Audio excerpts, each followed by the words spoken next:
এক গ্রামে এক বুড়িমা থাকতেন।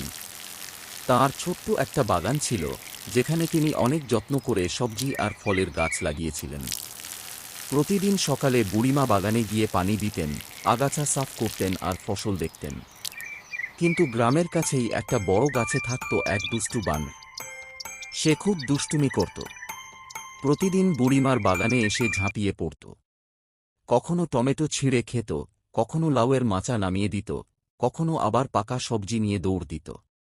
বুড়িমা লাঠি নিয়ে তাড়া করলে বানরটা গাছে উঠে বসে হাসত আর মুখ ভেঙাত। বুড়িমা খুব রাগ করতেন। বলতেন, ওরে দুষ্টু বানর, আমার এত কষ্টের ফসল নষ্ট করিস কেন? আমি তো তোকে কিছু বলি না।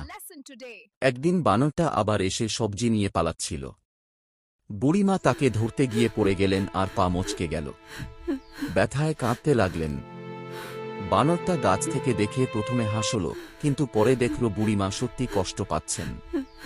তার মনে একটু দয়া হল। সে নেমে এসে বুড়িমার কাছে গিয়ে একটা পাকা কলা এনে দিল। বুড়িমা অবাক হয়ে বললেন, তুই তো আমার সব নষ্ট করিস, আজ কলা দিচ্ছিস কেন? বানরটা কিছু বলতে পারল না, শুধু মাথা চুলকাল। তারপর থেকে সে আর বাগান নষ্ট করত না, বরং মাঝে মাঝে বুড়িমার জন্য গাছ থেকে পাকা ফল এনে দিত। বুড়িমাও তাকে কিছু খাবার দিতেন। ধীরে ধীরে তাদের মধ্যে ভালো বন্ধুত্ব হয়ে গেল। দুষ্টু বানরটা আর দুষ্টুমি করত না।